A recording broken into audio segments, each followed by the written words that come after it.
Muy bien, gloria a Dios. Vamos a la palabra del Señor. En esta noche vamos a ir un ratito. Y a Hechos de los Apóstoles, capítulo 11, verso 26.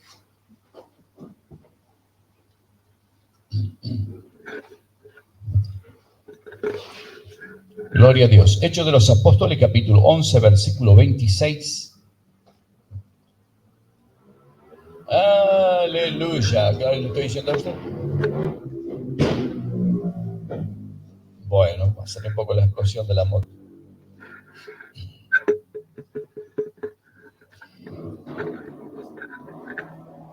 Y la palabra del Señor dice, y se congregaron allí todo un año con la iglesia y enseñaron a mucha gente, y a los discípulos se les llamó cristianos por primera vez en Antioquía. Muchas gracias, Padre, por este tiempo que hemos tenido de alabanza en tu presencia y que nos has permitido orar. Dios, que tanta falta nos hace orar juntos. Te doy muchas gracias por este privilegio tan hermoso y sobre todo por dejar sentir tu presencia que se mueve en medio nuestro, que nos empuja y nos da el aliento, Señor, para que podamos tener fe. Permite ahora de tu palabra, en unos minutitos mientras la miramos, pueda hablarnos e inspirarnos. Te lo pedimos en el nombre de Jesucristo, el Señor. Muy bien, gloria a Dios. Siempre, cuando se le da el nombre a alguien, ¿no? O a un grupo, es porque hay algo específico que se caracteriza en ello, ¿no? Que sobresale. Por ejemplo, algunos dirán, pues algo que resalta, que lo caracteriza. Pueden decir, ahí vienen los flacos, ¿no? ¿Qué le parece? ¿Le dirán a ustedes los flacos? O ese es el grupo de los gordos, como le dicen algunos, porque pues, la verdad que... o los revoltosos. Y justamente no es porque son calmados y tranquilos y pacientes, sino porque hacen... ahora, se les llamó cristianos. ¿Por qué se les ha llamado cristianos? ¿Sabe qué quiere decir? La palabra Cristo, que es una palabra griega, la usó mucho el apóstol Pablo, la hizo más popular, la usaba, pero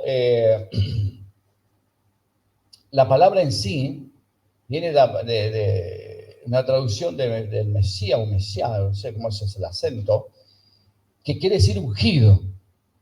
O sea, eran un grupo de los ungidos, que seguía a los que seguían al ungido, cristianos. ¿Y por qué se lo dijeron así? Bueno, muchos lo hacían discriminando para atacar, pero estaban los otros que no se metían con ellos, pero los reconocían, era el grupo de los cristianos, porque lo escuchaban a todos ellos hablar de Cristo. Los llamaron por primera vez acá en este lugar, y acá en Antioquía, que no es en la parte judía, sino que es en la parte griega, es donde nace nuestra iglesia, la iglesia gentil. Y hasta aquí la mayoría de la iglesia era simplemente judía. Pero acá nace, es llamativo, que es justamente el lugar donde nace la iglesia gentil. Usted cuando la mira, nos encontramos que es el primer lugar donde, a mí me emociona esto, me da una alegría tremenda, es lo que el Señor quería. Porque vio que nace en Jerusalén. Y él dice, bueno, en Jerusalén, en Judea, en Samaria y hasta lo último de la tierra. Tienen que llegar a todos lados. Pero este comienza realmente a cumplirse cuando se forma esta iglesia, que era una verdadera ensalada. No sé si es rusa, pero no sé si se conocía. Pero era una ensalada de un poco más que la ensalada rusa. Tenía de todos los componentes que uno pueda imaginarse, y allí nació esa iglesia que el Señor quiere que todos formemos, la iglesia de Antioquía. Fíjese usted una cosa, que en el capítulo 11 que comenzamos a leer, la iglesia le hace un llamado de atención y lo juzgan a Pedro. Vamos a fijarnos, versículo 1. Y oyeron los apóstoles y los hermanos que estaban en Judea que también los gentiles habían recibido la palabra de Dios. Y cuando Pedro subió a Jerusalén, disputaban con él los que eran de la circuncisión diciendo, me está siguiendo, ¿verdad? Presta atención, ¿qué es lo que le dijeron? ¿Por qué? A ver si alguien me ayuda, ¿eh? Quiero saber. ¿Qué le dijeron? ¿Por qué? ¿Qué le parece? ¿Por qué has entrado? ¿Qué había dicho Jesús? Que debía predicarse en Jerusalén, en Judea, en Samaria. Entonces ellos dijeron, sí, fenómeno, lo vamos a hacer, pero a los judíos, a los que son circuncidados, a los demás ni se les ocurría.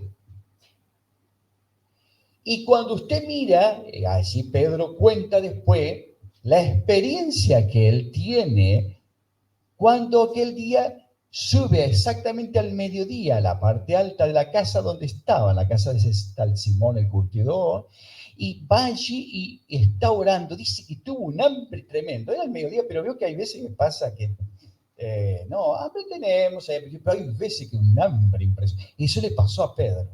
Pero estuvo guiado por el Señor quiso. Le dio un hambre impresionante. Y estaba orando, imagínense, ahora estaba pensando, entonces el Señor le trae una visión. Como dijo pastor, esto tienen, a veces ayunan tanto que ven visiones por todos lados del hambre que tienen.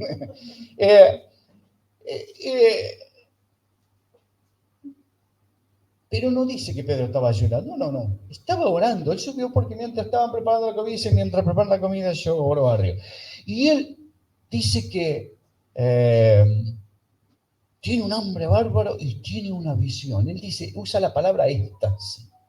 Entró en algo que no podía explicar muy bien, pero se dio cuenta que era el Señor mostrando y viene un lienzo y pasa por delante de él y le dice, toma, mate y come. Había todo tipo de animales y cosas que para el pueblo judío esto es considerado inmundo todo. ¿Y qué dice Pedro? No, Señor, le contesta al Señor, no. Nunca yo he comido eso. Eso es común, eso es inmundo. Y el Señor le dijo, no llames tú común, mucho menos inmundo a lo que yo he limpiado. Yo no sé hasta dónde nosotros alcanzamos a entender esto.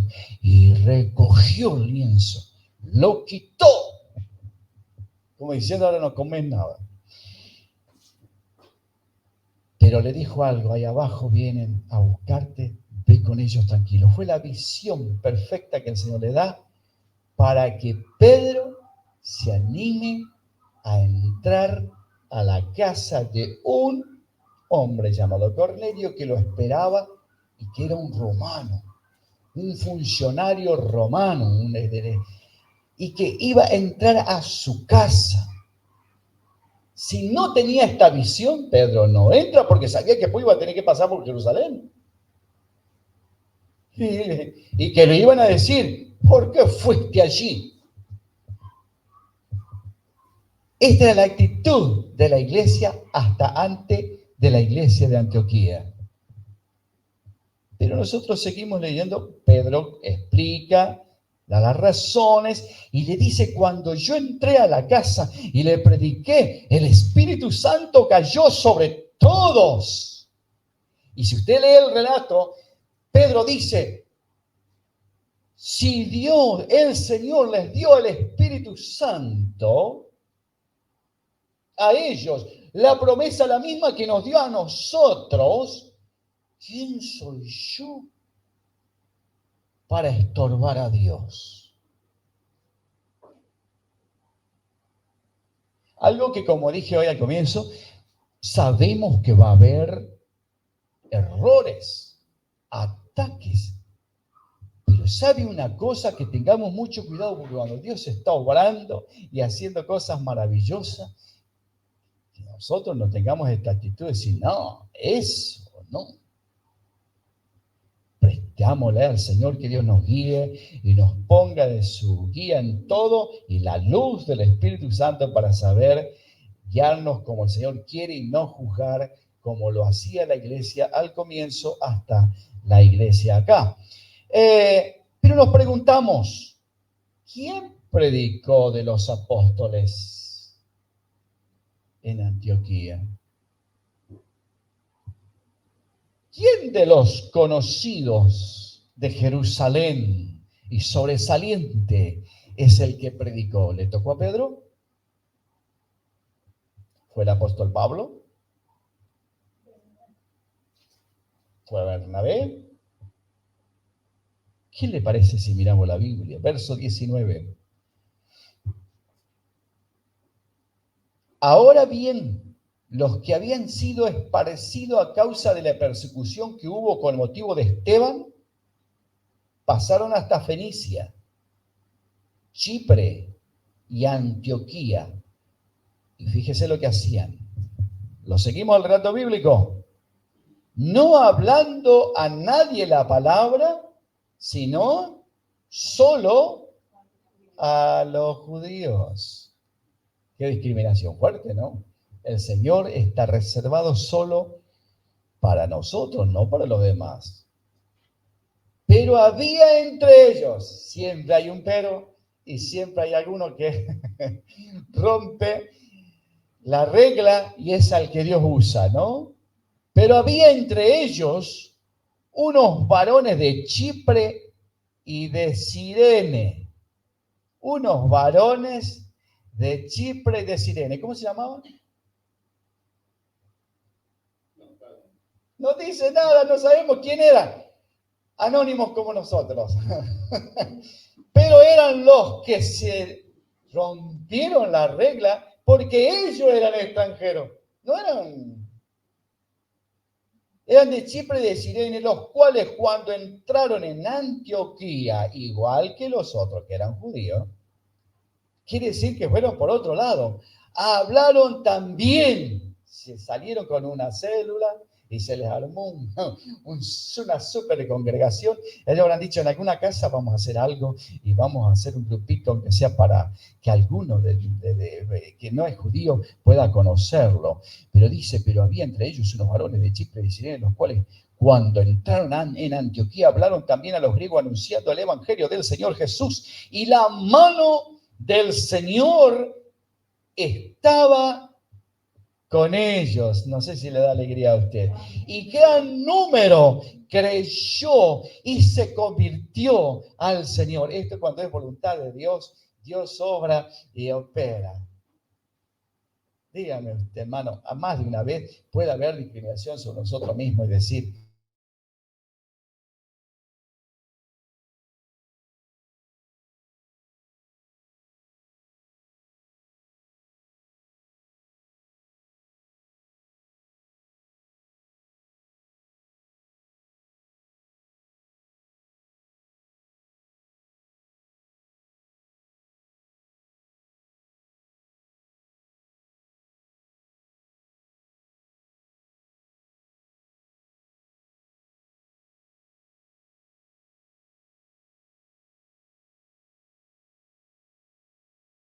a Bernabé. Pero no es Bernabé el que llevó el mensaje. Bernabé vino a confirmar y a adoctrinar, a guiar. Porque hay un grupo de hermanos que no sé, ellos dijeron, no puede ser que sean los judíos, vamos también con los otros. Y entraron y allí había, como dijimos el domingo pasado, el Señor dice, los campos ya están blancos para la cosecha. Están listos. Lo que usted tiene que preocuparse es por tener obrero. Tenemos que estar listos. Hermanos queridos, lo peor que nos pasa a las iglesias es cuando de repente soñamos, todos soñamos con la llegada de personas. ¿Sabe usted qué es un impacto esto? Usted no puede creer que haya una persona, que haya un matrimonio, que haya uno o dos, que de repente, no hablo de miles, no, 100 personas de golpe. No atiende a una persona más. Una persona no llega a influenciar más de 20. No puede.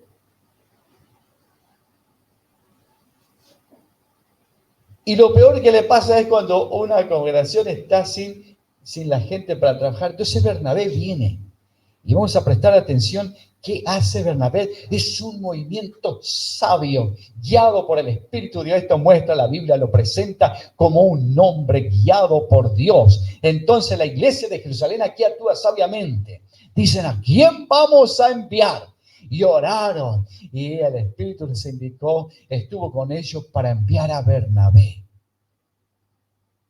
¿Por qué? ¿Por qué no dijeron, vamos a mandar, recuérdese todos los nombres de los apóstoles, ¿sabe todos los nombres de los apóstoles? ¿Y por qué no decimos, y lo traiga a este, al otro, y vamos a... No, Bernabé. Vamos a mirar por qué. Verso 23. Cuando llegó, hablando de Bernabé,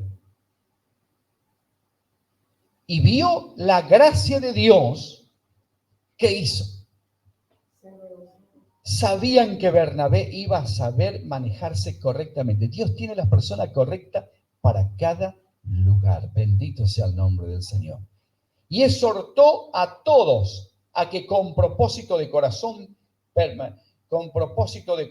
permaneciesen fieles al Señor, porque era varón bueno y lleno del Espíritu Santo y de fe, y una gran multitud fue agregada al Señor. Qué lindo. Él vino a agregar, a sembrar, a poner orden, a corregir. Venía de Jerusalén. Y después fue Bernabé. ¿Qué hizo Bernabé? Fue a Tarso a buscar. ¿Se da cuenta la sabiduría de este hombre? Necesitaba apoyo en el lugar. ¿Y por qué Saulo? Lo había conocido, lo había escuchado de él, pero hay una guía del Señor tremenda en la vida de Bernabé y dice, lo tengo que traer a Saulo. Saulo no se había juntado con la iglesia, pero Bernabé va a buscarlo porque en realidad nadie lo quería. Y me pregunto, ¿usted cree que nosotros lo hubiéramos querido?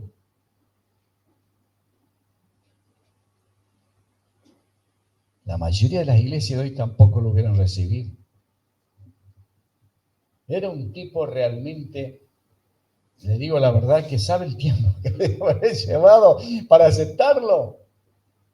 ¿Cuántos se habrán acordado cuando agarraba a las mujeres de los pelos y se las arrastraba y le decía a este, por favor, llévalo para allá, a este liquidalo? ¿Cuántos se acordaban cuando él con la ropa en los pies de él, de Esteban, y ordenaba la muerte de Esteban a pedrada? Imagínese usted, este hombre se había encontrado con Jesús, había pasado 3 años solo, porque ese sí que era como dice el dicho actualmente, vio como loco malo, no lo quiere nadie. Solo él se metió con el Señor, porque no le quedaba otra. Y la Biblia dice que estuvo 3 años en el desierto metido y él allí tuvo todas las visiones y Dios lo preparó. Y Bernabé tuvo la guía y la sabiduría de Dios. ¿Sabe para qué?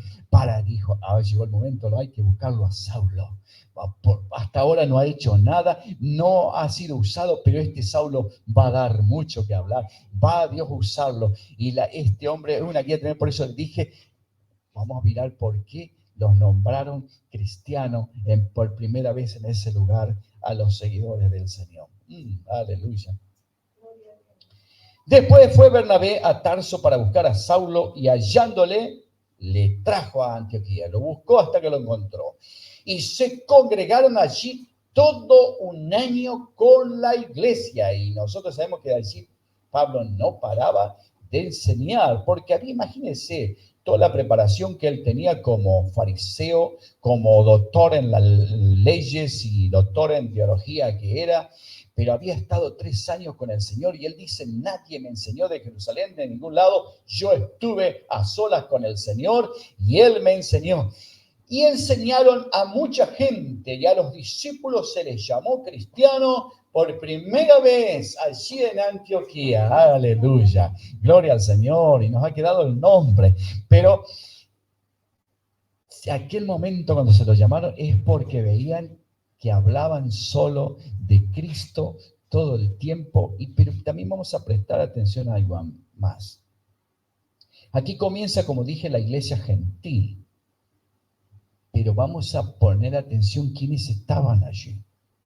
Allí, hermano, había gente que hablaba griego, gente que hablaba arameo, allí había judíos, allí había gentiles, allí había rubios, allí había negros, allí había amarillos, allí había altos, bajitos, gordos, flacos, gritón, silencioso. Allí se encontró la ensalada. Entonces, hermanos, hoy vemos diferencias, pero en aquel entonces estaba muy marcado. Se vestían distintos, se cruzaban de veredas y se veían, no se juntaban. Y ahora descubren un lugar, muchísima gente, todo uno más raro que el otro, y todos juntos cantaban al Señor, y Dios hacía milagros, y obraba, y la gente se agregaba, y un tipo que antes mataba a los cristianos, parecía ahora era el maestro entre ellos. Entonces dice, estos son cristianos. Es el único Cristo que puede hacer que un grupo tan raro así se mantenga unido y con una iglesia que crece y desarrolla. Y hermano, cuando estudiamos la iglesia de Antioquía, esta iglesia gentil, es donde nos habla la iglesia que tiene el modelo para nosotros hoy, de donde salen todos los ministerios, de donde Pablo escribió todo el proyecto de iglesia, lo prendió allí lo formaron con Bernabé.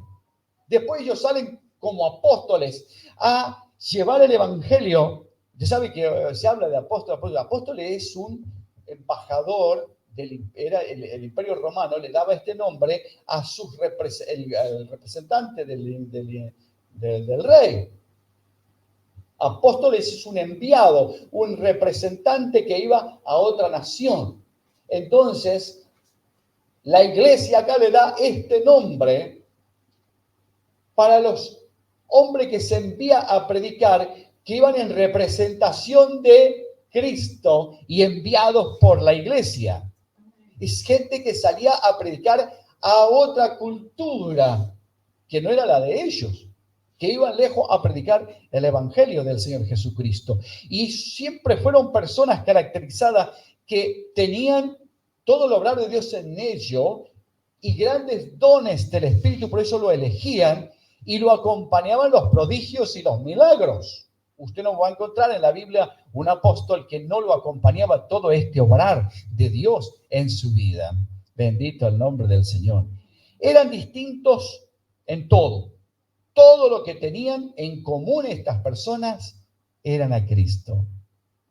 Y nosotros hoy, hermanos queridos, no le debemos tener miedo a las diferencias. ¿Sabe qué?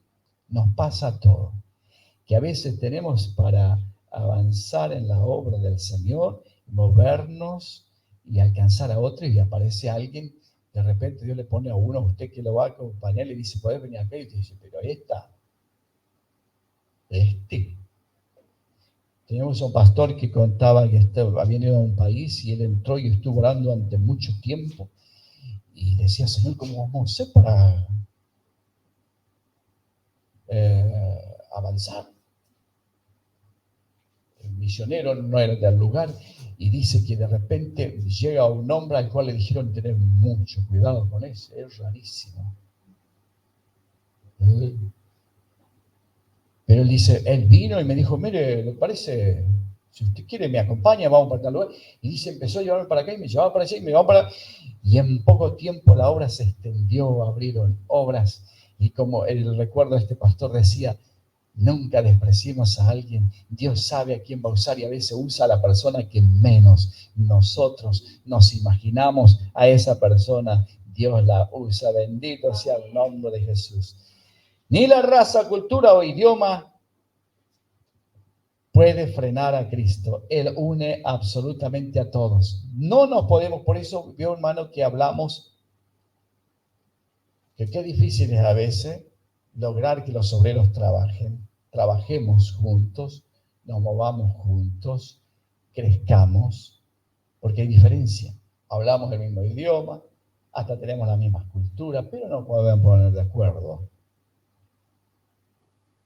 ¿Sabe qué?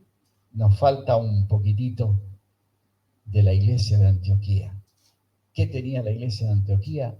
No tenía otra cosa que a Cristo, a través del Espíritu Santo entre ellos, y que levantaba todos los dones y empezaban a operar dentro de la iglesia todos los dones del Espíritu. Y dice que había profetas, había maestros, escogieron apóstoles y comenzaron a armar todo el concilio de la iglesia, y Dios levantaba los distintos dones. Hermanos queridos, si nosotros buscamos de la presencia del Espíritu y le pedimos el obrar de Dios, no le quepa la menor duda, hermano, que vamos a poder movernos juntos. No porque usted y yo somos fantásticos, no porque usted y yo, mirá la habilidad que tenemos, no, porque la presencia del Espíritu Santo que trae a Cristo a nosotros, hace que Cristo sea el que actúa y nos une y mueve. Bendito el nombre del Señor. Y dígame una cosa, no queremos el mover del Señor, queremos el mover del Señor, queremos ese obrar maravilloso del Señor. Pero ni usted es suficiente, ni yo tampoco. ¿Qué quiere que le diga? Hay cosas que no tengo ni idea de qué hacer, cómo actuar. Pero Dios tiene en usted dones y talentos que lo va a usar. Y el equipo de la iglesia trabajando es la que va a abrir puertas. Y Dios entonces dice, esto es bueno, están más o menos para trabajar. Y comienza de esa multitud que él la ve afuera como ovejas sin pastor y las trae y las pone cuando la iglesia está lista para servirle al Señor. Bendito sea el nombre de Jesucristo. Nosotros nos preguntamos, ¿cómo voy a trabajar con ciertas personas? Y la verdad que no sabemos. Solo el Señor conoce cómo hacerlo. Cristo es el ungido, el Mesías. Permitamos que Él resalte entre nosotros, que se mueva. Usted lo tiene a Cristo, ¿verdad? Yo también. Ahora tenemos que permitirle que el Espíritu Santo crezca en nosotros, crezca, que vaya tomando control y fluya entre nosotros, que nos queme para quemar toda la impureza y que nos llene de poder, que se mueva. Bendito sea el Señor, que se mueva con nosotros. Y vamos a ver los resultados. Cierren sus ojos. Padre, te doy muchas gracias. En el nombre de Jesús, en el nombre de Jesús, en el nombre de Jesús. Señor, en Antioquía se los llamó por primera vez cristianos. Por primera vez. ¿Por qué? Porque por primera vez el pueblo veía un lugar donde estaba Cristo. No había otra forma. Solo los cristianos podían hacer aquello. Oh, te alabamos y glorificamos. Señor, hoy nos identificamos como cristianos, pero que sea una realidad. Que seamos los ungidos del Señor. Yo necesito tu unción, Señor. Necesito tu unción, esa unción del Espíritu Santo, ese obrar del Espíritu Santo, la necesitamos, Señor. La gloria y la honra es tuya. Y oro por aquellos que en algún momento irán a escuchar, Señor, esta predicación a través del material grabado. Dios, que seas extendido tus manos sobre ellos, y si se encuentran angustiados, oprimidos, desanimados, puedas extender tus manos de poder sobre sus vidas para liberarlos y llenarlos de tu presencia. Te lo pido en el nombre de Jesús. Y aquel que se encuentra enfermo también reciba el toque de sanidad en su cuerpo para la gloria y la honra tuya. Y si está opatado y oprimido de espíritu demoníaco, pueda ser libre en el nombre de Jesucristo para tu gloria, Señor. Gracias, Padre, en el nombre de Jesús. Te alabamos, Señor. Te alabamos, Jesús. Gloria a ti. El Señor es maravilloso. Sí, Señor. Sí, Señor.